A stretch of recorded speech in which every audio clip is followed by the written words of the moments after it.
Movie Reviews by Rob and Anthony.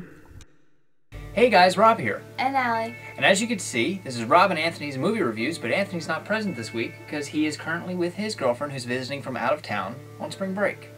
So Allie and I decided to go see a movie together. Now, of course, we were looking at Green Zone, which came out this week, starring Matt Damon, but it looks very reminiscent of the Bourne Identity films. And we weren't really in the mood for like that spy genre, like Middle Eastern war type film. We also looked at Cop Out, Bruce Willis and Tracy Morgan, with Sean William Scott. It's like a cop comedy, buddy cop film.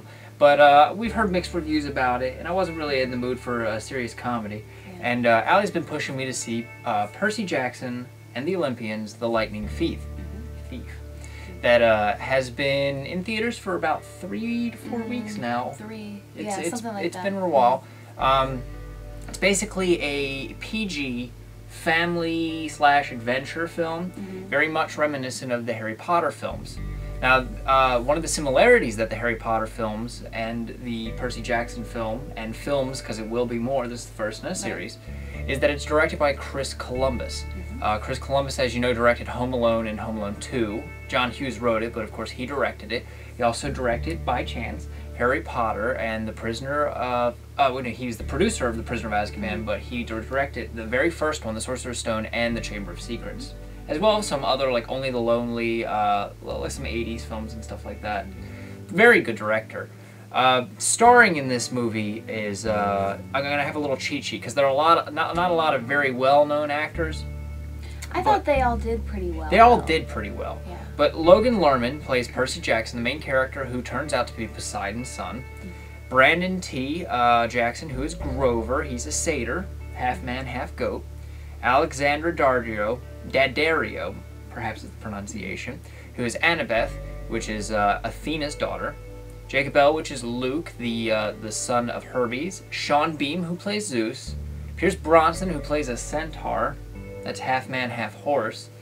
Steve Coogan, who I was very excited to see in the role of Hades, because when you picture Hades, you really don't picture Steve Coogan, you know, Tropical Thunder, and what was Hamlet 2. Rosario Dawson, who plays Persephone. Melina Kancerakas, Athena. I haven't heard of her before. Kevin Macleod plays Poseidon, and Joe Pantoliano actually makes an appearance in this as well. Small parts you've probably seen in the trailer. Uma Thurman plays Medusa, but we'll get into that in a second. The overall plot for this film is about demigods. That's when gods in Greek mythology, as in this world, modern day, Greek mythology is actually the religion of choice. It's not making like reference to anything else like Christianity or anything like that. Greek mythology is it. Yet the world is the same as we know it. But gods come down, they find mortals, and they have demigods. And these demigods live among us, but secretly go to a school, very much like Hogwarts, and train to be heroes and things of that nature.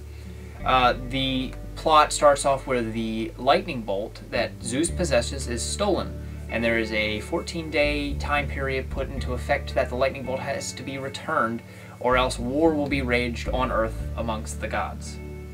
So that's basically where the plot goes. I don't want to go too far into it, because it's one of those like adventure, you know, questing type things. Figuring out who you are, because of course the main character originally doesn't know that he's Poseidon's son, and being pulled into that world. Getting into acting, I thought the main character, played by the kid Logan, was pretty good. I mean, overall, I haven't seen him in anything recognizable. No, me either. But I thought he was good. He was okay. It wasn't like an award-winning performance or anything like that. Yeah, nowhere near as good as Daniel Radcliffe as Harry Potter. I'm going to be paralleling Harry Potter a lot. Because it was like Ron, Harry, and Hermione. You know, yeah, the three main characters were them. And there's like a Dumbledore character. Yeah, and stuff like that. The Luke guy was the mean one. Yeah.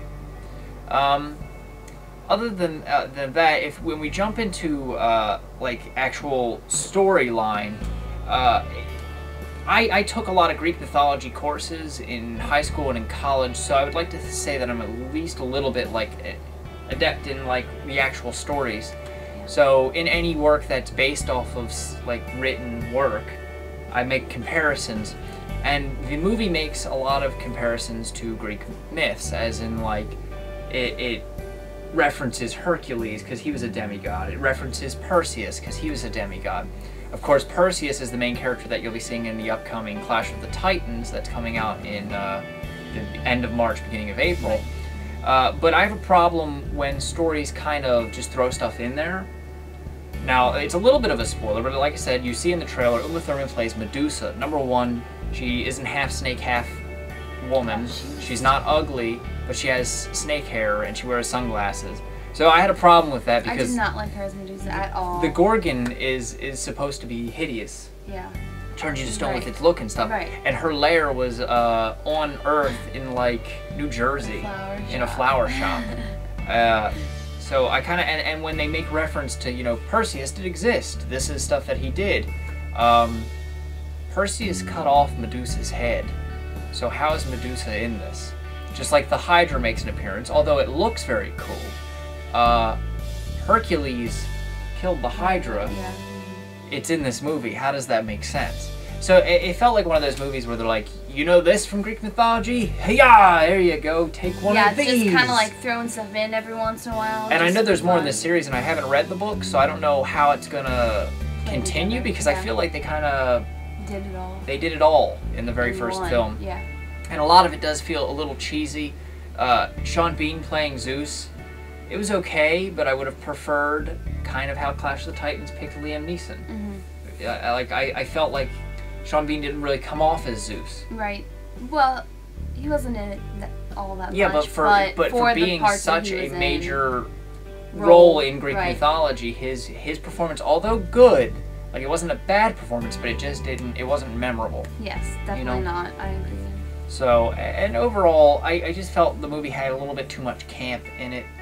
A little, like, I understand it's adventure and it's for kids and it's PG, but like the Harry Potter films, I still enjoy. And Harry Potter's my favorite. I mean, even Harry Potter has some camp to it, but this had a lot of, like, when I say camp, I mean like one-liners, cheesiness, stuff like that. And I don't want to give too much away. I mean, if you're going with like a younger child, like ages 14 to 16, maybe a little bit younger. Maybe younger, maybe even like 10. I feel like I would have still enjoyed the adventure around that. You know, we're talking middle school age. Yeah. I think in some parts it's a little bit too much for like too young, because there's like cutting heads off and stuff like that. And that first thing that came out was kind of scary. The devil thing? Yeah. Yeah. Whatever that thing was. There were some scary creatures, but I think that depending on the CG age was and okay. child, it would be okay. But they took a stretch on a lot of the things, like demigods like Hercules and stuff. They were more than human, but they weren't gods. They made the demigods a little bit too godly in this. Yeah, the occasional, there was an occasional scene where they were like all of a sudden like superhuman power-ish. It felt very rushed.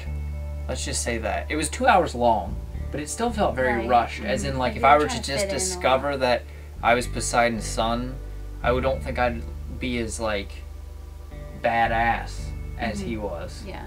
So, but I still, like I said, it's not a horrible movie, but I would wait for DVD rental. Yeah. I don't think you need to see it in theaters. There's nothing super special visually that you need to see on the big screen. Next week, of course, I know that, like I said, Clash of the Titans comes out April 1st. Right. As far as other big movies coming out this month, I know I Love You, Philip Morris got pushed back to end of April. And Kick-Ass, of course, is April 16th. I'm excited for that one. But as far as next week, pardon me, because movie-wise, we've kind of hit a dry spot. There's The Bounty Hunter, which is March 19th. The Bounty Hunter, of course, starring Gerard Butler and Jennifer Aniston.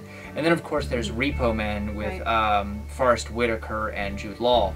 I would say if you're going to watch Repo Man, it might be good, but watch Repo, the Genetic Rock Opera. I actually reviewed it a couple weeks ago, but this is basically, if you watch the trailer to Repo and you've seen this, you will say this has already been done, but this is in musical form. But it's really good, and this plot just kind of looks like it's ripped that off a bit.